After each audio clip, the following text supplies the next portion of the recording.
Crazy Rocket, now available on PMBet. Na mtazamaji wa PMTV Tanzania, karibu katika update za PMTV, na tunakusogezea hapa habari ambazo zinatokea sehemu tofauti ndani ya mipaka ya Tanzania, lakini pia nje ya mipaka. Sasa muda huu ninayo taarifa ambayo imetolewa na jeshi la polisi nchini Tanzania, ambapo ni huko mkoani Geita. Jeshi la polisi mkoa wa Geita limethibitisha kutokea kwa tukio la mauaji ya Maria Salvatore lililotokea Novemba 17, 2025 katika kata ya Ruamgasa, wilaya ya Geita. Kupitia taarifa ya jeshi hilo iliyotolewa jana Novemba 19, 2025, chanzo cha mauaji hayo kinadaiwa kuwa ni wivu wa kimapenzi. Taarifa ya polisi imeeleza zaidi kuwa Maria aliuawa baada ya kushambuliwa kwa kupigwa na kitu butu kichwani na kuchomwa na kitu chenye ncha kali sehemu mbalimbali za mwili wake, tukio ambalo lilitekelezwa na mumewe Mayala Juma.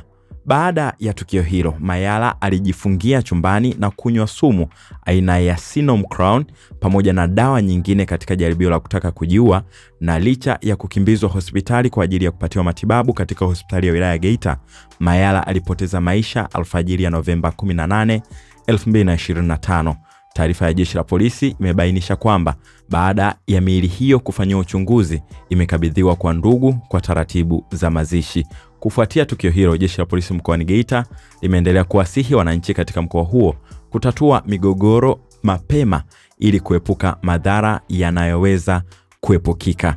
Hiyo ni taarifa kutoka huko Geita ambayo inasikitisha kidogo, kwani matukio hayo yamekuwa yakitokea mara kwa mara katika jamii zetu, ambapo wananchi ambapo raia huchukua maamuzi ya kujichukulia sheria mkononi, ambapo wakati mwingine tunaona madhara makubwa kama hayo yanatokea na kuleta athari kwa wengine wanaobaki kama familia na watoto. Wito wa jeshi la polisi ni huo, kama ambavyo wamehitimisha katika taarifa yao rasmi hiyo.